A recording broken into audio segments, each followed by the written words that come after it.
Hello friends, today we are discussing about aggregate supply. क्या होती है aggregate supply? It refers to the flow of goods and services in an accounting year. ये एक accounting year क्या? 1 year. 1 year में जितनी भी हमारी goods और services, कौन सी final goods and final services का जितना भी फ्लो होता है उसको हम क्या कहते हैं? एग्रीगेट सप्लाई कहते हैं. यानी क्या होता है, जितने भी प्रोड्यूसर हैं वो सभी जितनी भी गुड्स एंड सर्विसेज प्रोड्यूस करने की उन्होंने प्लानिंग की है. तो ये पिप क्या है? प्लान है. उन्होंने जितनी भी प्लानिंग की है उसकी मॉनेटरी जो वैल्यू होती है उसको हम क्या कहते हैं? Aggregate supply. कि एक ईयर साल में जितने भी हमारे प्रोड्यूसर हैं उन सभी ने जितनी फाइनल गुड्स एंड सर्विसेज को प्रोड्यूस करने की प्लानिंग की है उसको हम क्या कहेंगे?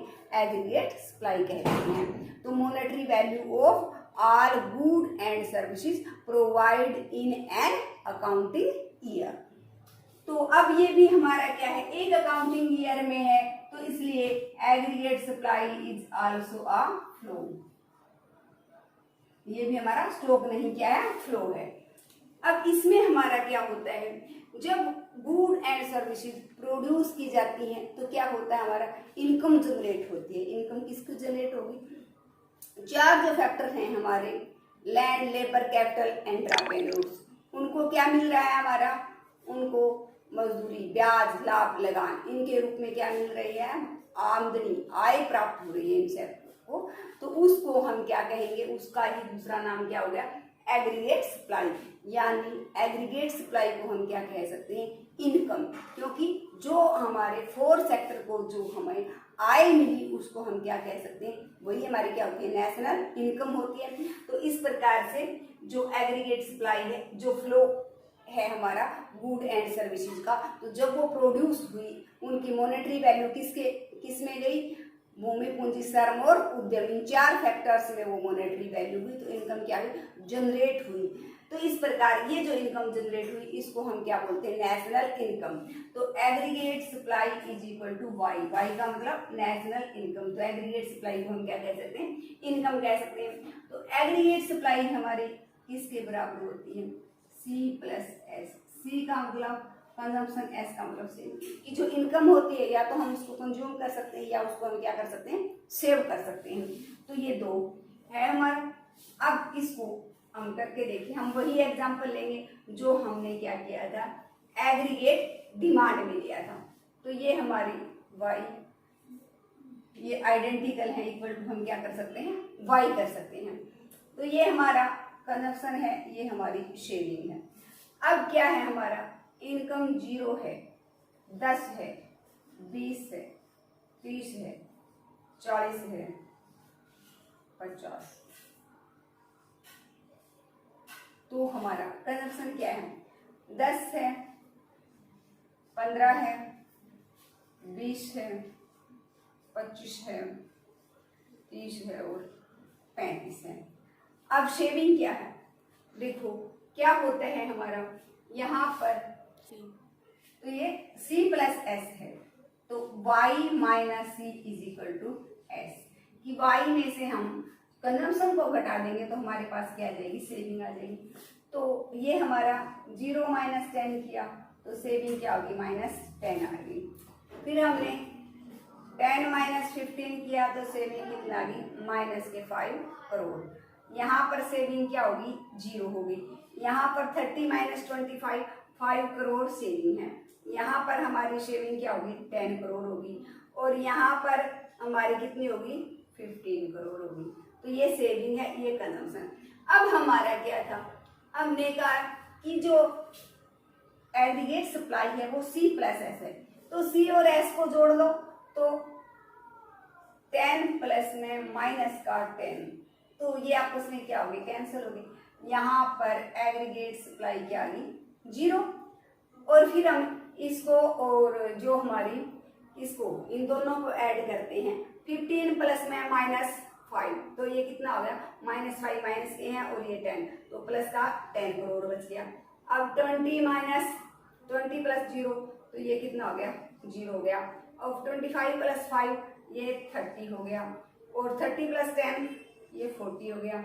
और 35 प्लस 15 ये 51। तो सेम है, ये हमने निकाल के भी देख लिया कि एग्रीगेट सप्लाई और इनकम क्या है, सेम है, क्योंकि इनकम को हमने कहा था कि सी प्लस एस हमारी क्या एग्रीगेट सप्लाई, तो सी और एस को जोड़ा तो हमारी क्या आ गई, एग्रीगेट सप्लाई आ गई। तो यही हमारी क्या होती है, इनकम होती है। या तो हम कंज्यूम कर सकते हैं या इसको क्या कर सकते हैं, सेव कर सकते हैं हम। अब इसको हम डायग्राम के द्वारा कर सकते हैं, ओ एक्स ओ वाई। तो इसमें हमारा क्या है, ये 45 डिग्री की रेखा के द्वारा हम क्या दिखाएंगे, हमारी इनकम को हमेशा वाई से, इस साइड हम इनकम ले लो, एम्प्लॉयमेंट ले लो,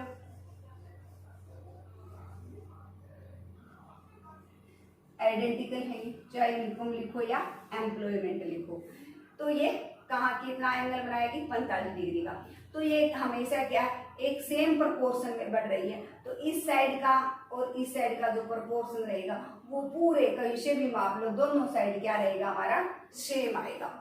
अब हमारा कंजम्पशन है, जब इनकम 0 है तो कंजम्पशन कितना था, 10 था। तो ये हमारा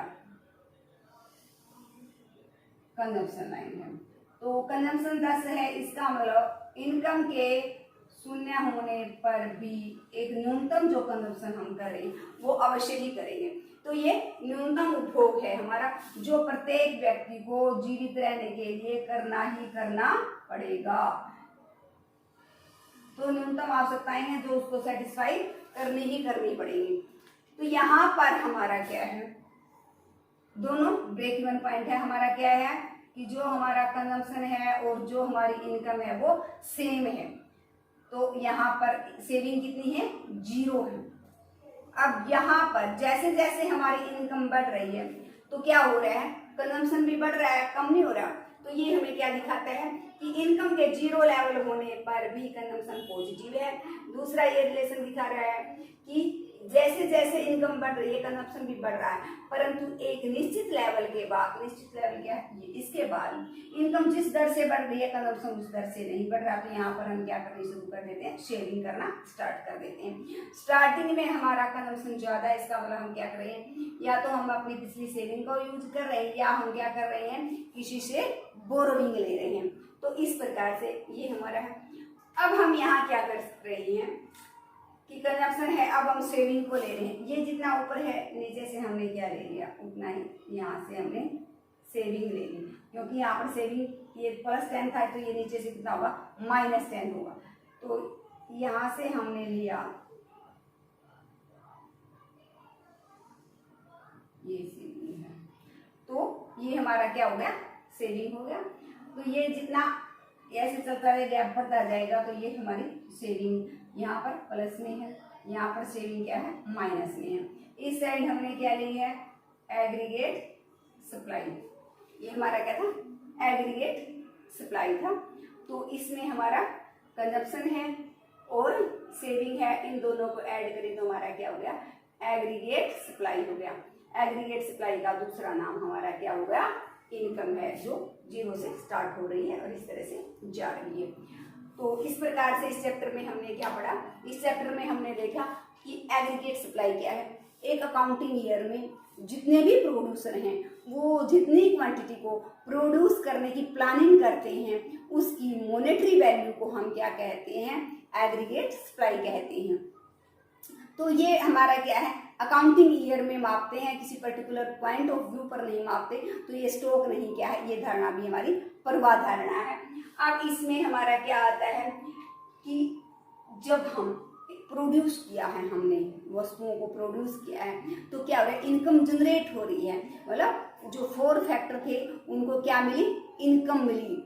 4 फैक्टर कौन से थे, लैंड, लेबर, कैपिटल, एंटरप्रेन्योर्स। तो ये हमारा इनकम जनरेट हुई, तो उसको हम क्या कहेंगे, जो इनकम जनरेट हुई है, एग्रीगेट सप्लाई। इसका मतलब इनकम जनरेट हुई, इसको हम क्या बोलते हैं, नेशनल इनकम कहते हैं। तो इस तरह से एग्रीगेट सप्लाई का ही दूसरा नाम क्या है, नेशनल इनकम है। तो जो हमारी नेशनल इनकम होती है, या तो हम उसको क्या कर सकते हैं, कंज्यूम कर सकते हैं, या हम उसको सेव करके रख सकते हैं। तो यहाँ पर C+S है हमारा। तो यदि हमारे पास y है, y में से c घटा दें तो हमारा s आ जाता है, और y में से s घटा दें तो हमारा क्या आ जाता है, c यानी कंजम्पशन आ जाता है। अब y है हमारा, इस तरह से हमने यही एग्जांपल डिमांड एग्रीगेट डिमांड में लिया था, यही हमने एग्रीगेट सप्लाई में ले लिया। तो y एक सेम प्रोपोर्शन से बढ़ रही है, 0 है, 10 है, 20 है, 30 है, 40 है, 50 है, इसलिए इसको हमने 45 डिग्री की रेखा के द्वारा प्रदर्शित किया है। अब कंजम्पशन है, जीरो इनकम है तो भी हमारा क्या है, कुछ ना कुछ कंजम्पशन अवश्य होगा। इसका मतलब कहने का मतलब है कंजम्पशन क्या होगा, हमारा पॉजिटिव होगा। तो ये हमारा न्यूनतम उपभोग है जो जीवित रहने के लिए एक व्यक्ति को करना ही करना पड़ेगा, खाना तो उसको खाना ही पड़ेगा। तो जैसे जैसे हमारे क्या, ये दोनों का रिलेशन क्या बता रहा कि जैसे जैसे इनकम बढ़ती जा रही, कंजम्पशन भी बढ़ता जा रहा है, लेकिन एक निश्चित स्तर के बाद आय में जिस तरह से वृद्धि हो रही है, उपभोग में उस तरह से वृद्धि नहीं हो रही, बल्कि उपभोग में वृद्धि क्या उससे कम दर से हो रही है। तो इसका मतलब हम क्या करनी शुरू कर देती हैं, हमने सेविंग करनी स्टार्ट कर दी है। अब हमारा सेविंग प्रारंभ में माइनस में है, यहाँ पर -10 है, -5 है, धीरे धीरे कम होते हुए 0 होगी, और फिर उसने क्या कर दिया, बढ़ना शुरू कर दिया। अब हमने इन दोनों को ऐड किया तो हमारा क्या आ गया, एएस आ गया। तो ये हमारा क्या था, केन्स के अकॉर्डिंग क्या थी हमारी एग्रीगेट सप्लाई। लेकिन क्लासिकल भी क्या कहते हैं, जैसे हम मैक्रो इकोनॉमिक्स कर रहे हैं तो वहाँ मैक्रो इकोनॉमिक्स में हम एग्रीगेट्स का ही अध्ययन करते हैं। लेकिन यदि हम क्लासिकल के पॉइंट ऑफ व्यू से देखें कि क्लासिकल की अकॉर्डिंग क्या था, क्लासिकल क्या मानते थे, एक पूंजीवादी अर्थव्यवस्था में वो मानते थे कि हमेशा ही क्या पाया जाता है, फुल एम्प्लॉयमेंट पाया जाता है। लेकिन इंजन में क्या है, फुल एम्प्लॉयमेंट एक रेयर केस है, नॉर्मली नहीं पाया जाता, लेकिन वो एक नॉर्मल बात मानते थे। इसलिए क्लासिकल के अकॉर्डिंग क्या था, क्लासिकल के अकॉर्डिंग जो हमारा क्या पाई जाती है, क्लासिकल के अकॉर्डिंग एग्रीगेट जो सप्लाई है वो क्या होती है, हमारी फिक्स होती है। चाहे यहाँ पर प्राइस लेवल है, यहाँ पर एम्प्लॉयमेंट है, कि हमेशा ही पूर्ण रोजगार है, पूर्ण रोजगार है तो हम क्या बढ़ाएंगे, बढ़ा ही नहीं सकते, कि सभी लोगों को पहले से ही पूर्ण रोजगार मिला है तो सप्लाई को नहीं बढ़ा सकते। लेकिन यहाँ पर क्या है, जब तक वो कहते पूर्ण रोजगार एक रेयर केस है, इसलिए जब तक पूर्ण रोजगार नहीं है तब तक जिस अनुपात में हम एम्प्लॉयमेंट को बढ़ाएंगे उसी अनुपात में हमारी क्या हो जाएगी, सप्लाई बढ़ जाएगी। कि पूर्ण रोजगार से पहले जिस अनुपात में रोजगार को बढ़ाया जाएगा, आय या क्या कह सकते हैं, सप्लाई, एग्रीगेट सप्लाई उसी अनुपात में बढ़ जाएगी। लेकिन यहाँ पर नहीं बढ़ा सकते, यहाँ चाहे कोई भी प्राइस लेवल हो, एग्रीगेट जो सप्लाई है वो क्या है, फिक्स है, क्योंकि ये मानते हैं कि फुल एम्प्लॉयमेंट एक नॉर्मल कंडीशन है। इनके जो सारे डिसीजन हैं वो जेबी से का जो नियम था उस पर बेस्ड है। तो फ्रेंड्स, थैंक यू।